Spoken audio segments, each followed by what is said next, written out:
मुस्कान की खुशबू दिल में फूल खिलाए। चाहे कोई प्यार लुटाए, चाहे प्यार छुपाए, आशीर्वाद की छाया पल पल जीवन को महकाए, जीवन को महकाए, जीवन को महकाए।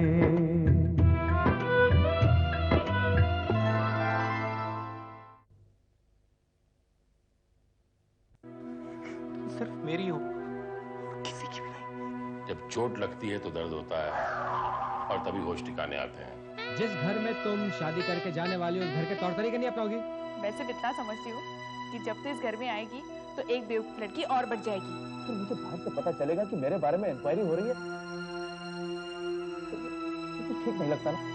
मुझ पर शक कर रहे थे कि मैं छानबीन करवा रहा हूँ। ये में नाराज होने की तो कोई बात नहीं। पहले नहीं किया मतलब? तो ये कहना चाह रही है कि ये काम अभी कोई कर रहे हो है? हमारे कहने पे देशमुख भाई साहब छानबीन कर रहे हैं। उन्होंने भी वही कहा जो अग्रवाल साहब ने कहा था। मैं आपसे ये कह रही थी कि हमारी हिम्मत कैसे हुई हमारे से पूछे बिना ये बात देशमुख से कहने की? इसका नतीजा क्या होगा ये भी ना सोचा तूने? पूछने से क्या होता? क्या आप मुझे इजाजत देते? प्रीति सिर्फ आपकी नहीं, हमारी भी बेटी है। उसके भविष्य की चिंता मने भी है। प्रीति का भविष्य उसका होने वाले पति है। औरतों के साथ यही समस्या है, कुछ भी कहो ढिंढोरा पीटने लगती हो। विजय को परखने में कोई भूल नहीं हुई है मुझसे। उससे अच्छा रिश्ता प्रीति के लिए और नहीं मिल सकता था, और अब इस रिश्ते को बनाए रखने के लिए मन ने उससे माफी मांगनी पड़ेगी। मैं लगातार उससे यही कहता रहा कि उसके बारे में कोई छानबीन हम नहीं कर रहे हैं, जबकि हम यही कर रहे थे। बहुत गलत काम हो गया है थारे से, ये ठीक नहीं लगा मन में।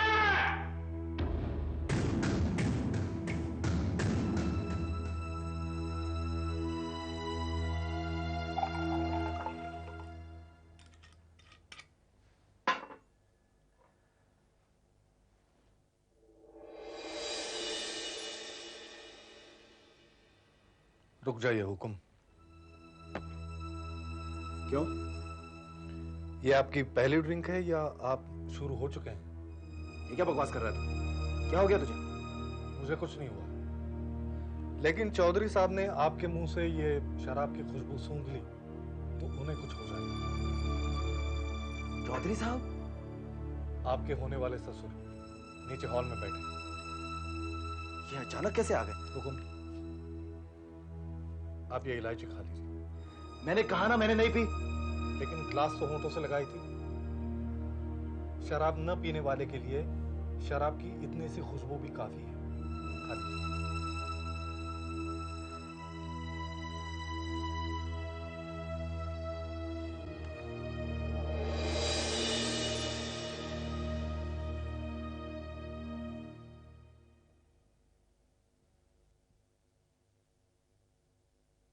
हुकुम आ रहे हैं। अच्छा,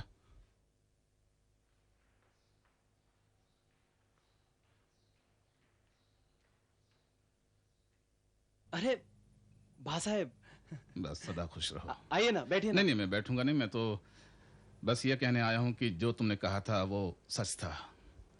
मेरी तरफ से कोई तुम्हारी छानबीन कर रहा था, लेकिन यकीन मानो मुझे इस बात का बिल्कुल इल्म नहीं था। देखिए बा साहब, आप ऐसी बातें करके मुझे शर्मिंदा कर रहे हैं। अगर मेरी बात आपको बुरी लगी हो तो मैं उसके लिए माफी चाहता हूं। नहीं, माफी तो मुझे मांगनी चाहिए। देखिए बा साहब, प्लीज ऐसा मत कहिए। अच्छा, वो कौन था जो मेरे बारे में पूछताछ कर रहा था? मेरा बहुत ही अजीज दोस्त है, लेकिन मैं उसका नाम नहीं बता सकता। वो भी अपनी तरफ से मेरा भला ही चाहता था। मेरी बस तुमसे यही विनती है कि अब इस बात को भूल जाओ। कौन सी बात बा साहब? देखिए, मुझे तो कुछ भी याद नहीं है। आप भी कमाल करते हैं। और बा साहब, हमारा रिश्ता इतना कमजोर नहीं है जो जरा जरा सी बात पे बुरा माना जाए। अब आके बैठिए ना, आप खड़े क्यों? नहीं, मैं बैठूंगा नहीं। दिल पर बहुत बड़ा बोझ था जो उतारने चला आया। चलता हूँ मैं। अच्छा आइए बा साहब, मैं आपको बाहर तक छोड़। नहीं, तुम प्लीज क्यों? बा साहब, प्लीज। अच्छा आओ।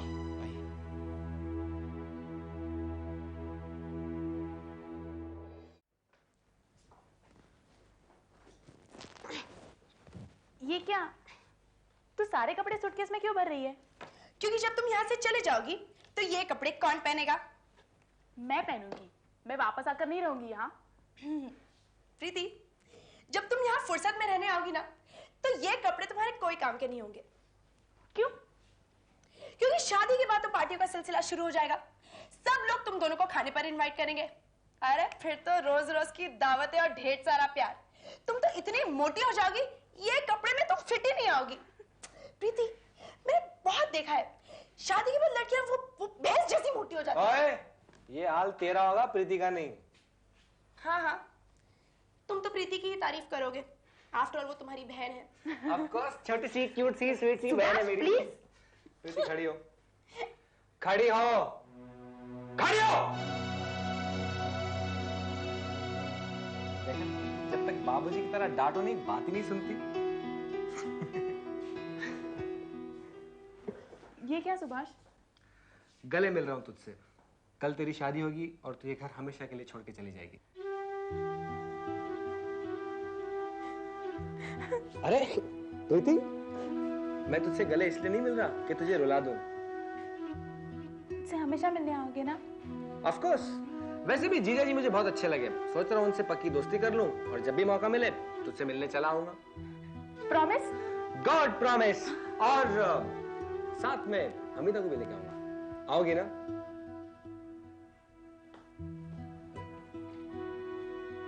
लो। अरे अब तू क्यों रो रही है? रो रही है? सुभाष, तुम प्रीति को इतना प्यार करते हो। काश काश मेरा भी कोई भाई होता। कहो तो मैं तुम्हारा भाई बन जाऊं? How stupid you can be! Gita, बेटा सारे कपड़े रख लिए ना? कुछ छूट तो नहीं गया?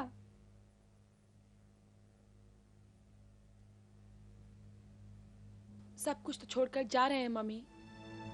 क्या मतलब? आपको, डैडी को, जो हमारे लिए सब कुछ है, उन्हें ही तो छोड़कर जा रहे हैं हम। बेटा, जिस घर में तू जा रही है वो भी तो तेरे अपने हैं ना? लेकिन आपसे बढ़कर तो नहीं है ना मम्मी। हम सोचते हैं तो हमें कितना अजीब लगता है।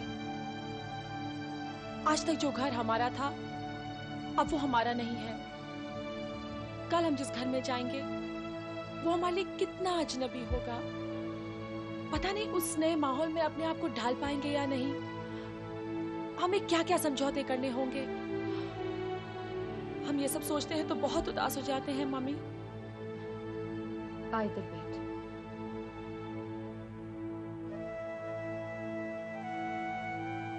देख बेटा, ये घड़ी हर लड़की की जिंदगी में आती है।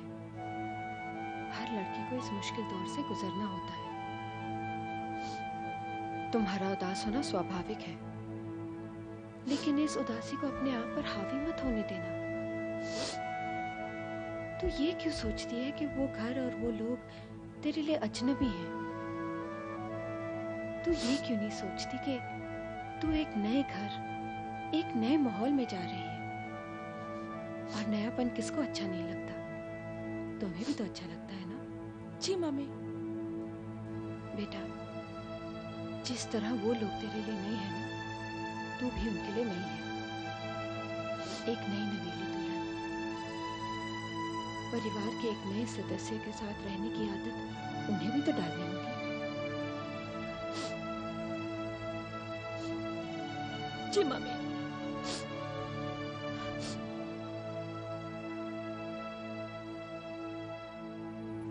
बेटा देख, तू वहां जाएगी ना तो एकदम घुल मिलकर रहना, सबकी सेवा करना, सच्चे दिल से प्यार करना।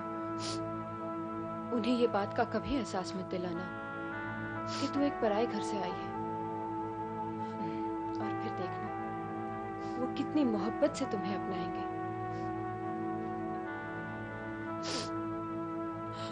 हम ऐसा ही करेंगे मम्मी। आपकी मिसाल जो हमारे सामने है, हम आप जितने अच्छे तो नहीं बन सकते, लेकिन हम कोशिश करेंगे।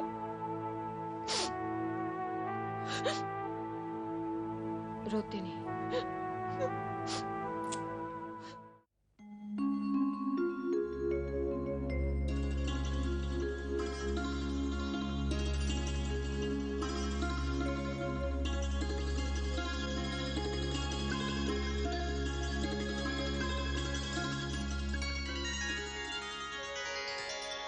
हमारे साजन के घर से है आए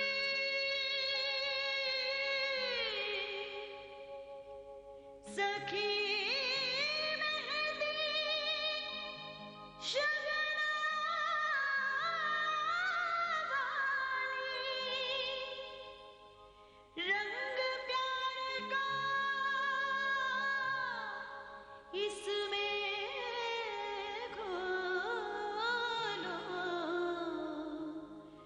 चौकिया और क्या? देखो कोई मेहमान आया, मैं आ। अरे ये तो मित्तल आ गया।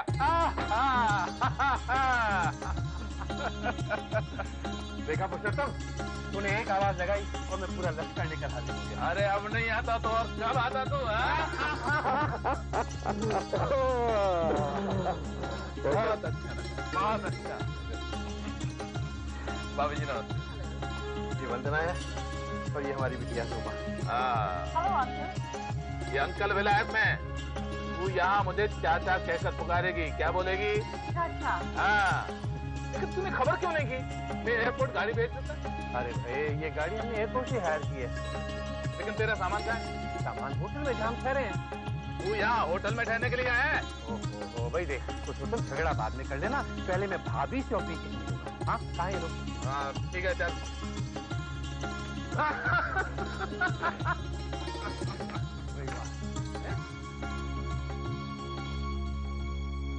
ये कौन है भाई? इसे पहले तो कभी देखा नहीं। बाबूजी के बहुत पुराने दोस्त हैं मित्तल, फॉरेन में रहते हैं, खास शादी अटेंड करने के लिए आए हैं। ओह अच्छा अच्छा अच्छा।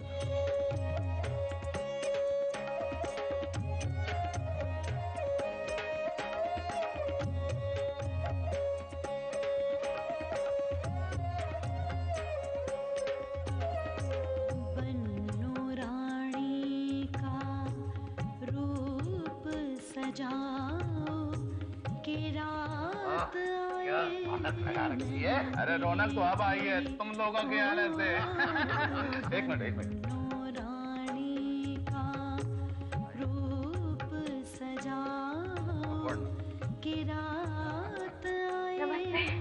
नमस्ते भाभी, नमस्ते भाभी, ये मेरी पत्नी है वंदना।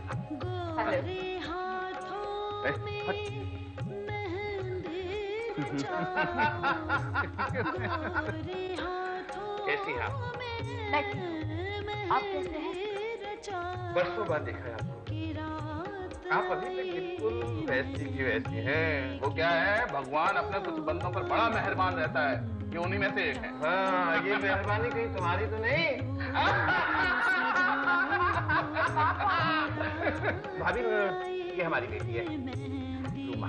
बड़ी प्यारी बच्ची, प्यारी भी और बुद्धिमान भी, क्योंकि शक्ल माँ की पाई है और दिमाग मेरा। अगर कहीं बाइजू में उल्टा हो जाता तो मुश्किल खड़ी हो जाती है।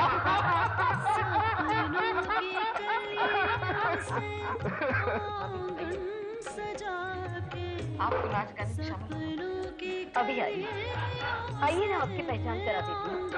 भाई साहब, यह हमारी समधन है।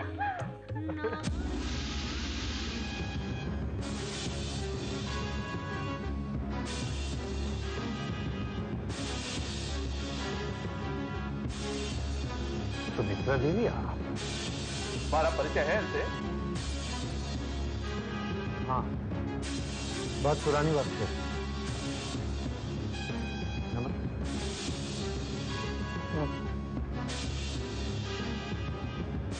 तो औरतों की महफिल है, आओ बाहर चलकर बैठते हैं। वरना जरा ध्यान रखना, बाहर मेरे एक और दोस्त है। आइए ना भाभी, आओ बेटा।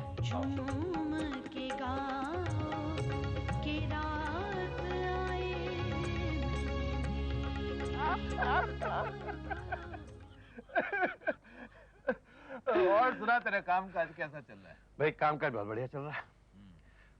तेरा क्या हाल है? नोट वोट छाप रहा है कि नहीं छाप रहा? अरे नोट वोट क्या छापना है, हम तो थोड़ी मेहनत मजदूरी करके 2 वक्त की रोटी कमा लेते हैं। अच्छा, ईश्वर करे दुनिया का हर आदमी 2 वक्त की रोटी कमाए, और वो भी तेरी तरह।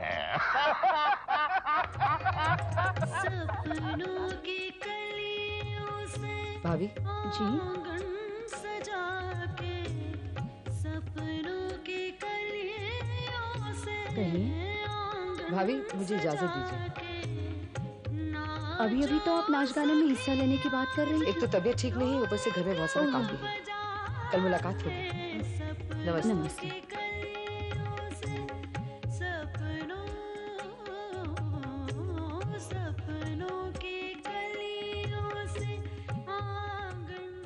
नमस्कार सुमित्रा देवी, क्या बात है, बड़ी जल्दी जा रही हैं आप? वहां मित्तल आया है, उसने मुझे पहचान लिया है और भाभी ने भी मेरी पहचान उससे करवा दी है। अरे तो इसमें घबराने की कौन सी बात है? वो राजेश साहब को बहुत अच्छी तरह जानता था। मेरे बारे में अगर इन लोगों को उसने बता दिया तो? अब एक ना एक दिन तो राज जाहिर होना ही था सुमित्रा देवी। घर जाने से अच्छा है मंदिर जाइए, प्रार्थना कीजिए कि जब तक ये शादी नहीं हो जाती राज राज ही रहे।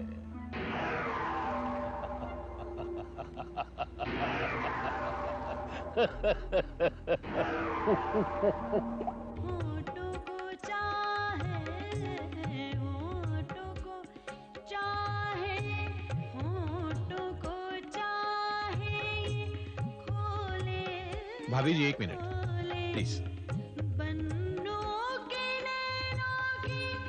जी, काफी देर से मैं आप ही को ढूंढ रहा हूँ। मुझे ढूंढ रहे थे? जी। क्यों? बात यह है कि आपकी जो समझन सुमित्रा देवी है, उनके बारे में मैं आपसे कुछ। चाची, अब यहाँ क्या कर रही है? वहाँ सब आपका इंतजार कर रहे हैं। रुक जरा, क्या कह रहे थे उनके बारे में? चाची प्लीज चलिए ना। अंकल प्लीज एक्सक्यूज मी, चलिए ना चाची।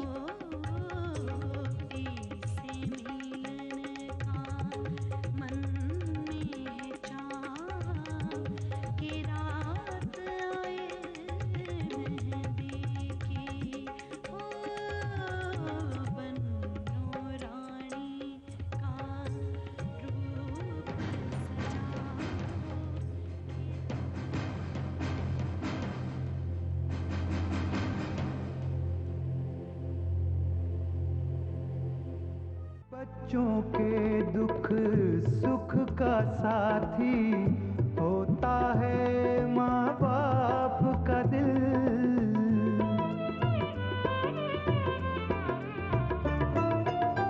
उनको कांटा चुभ जाए तो रोता है माँ बाप का दिल।